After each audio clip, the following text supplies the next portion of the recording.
السلام علیکم ګران شاګردان ولادي وک چې جوړ بس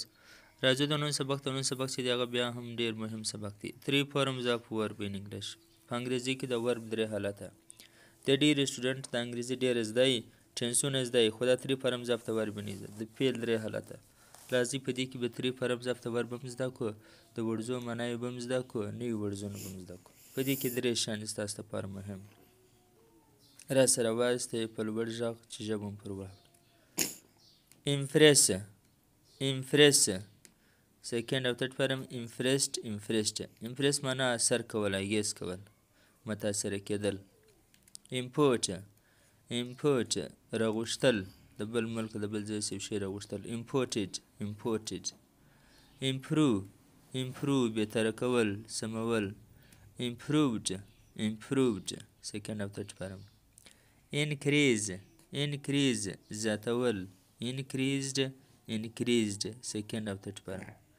incite راپارول د خلکو راپارول د جنگ لپاره یا د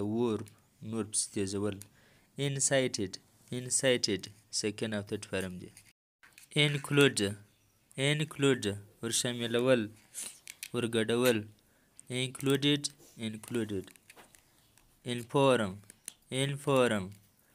معلومات ورکول اطلاع ورکول خبرول informed second او third form inherit په میراث کې اخیستل په میراث کې ورپاتې کېدل inherited injure زخمي کېدل خوږېدل injured second او third form inquired معلومات کول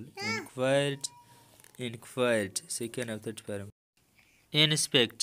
inspect کتنه کول کتل کول معاینه کول inspected insist ټینګار کول پرې شی باندې ټینګار زور کول چې دا کار خبرې خامخا وسي insisted ensure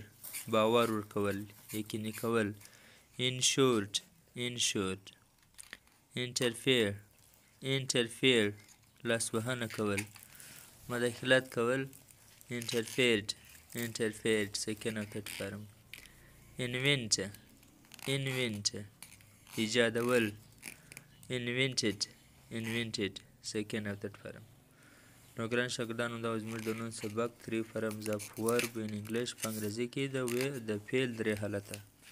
د دې زده کول ډېر لازمي دي ستاسو په انګریزي کې ډېر زیات بهتري راوستی سي الله حافظ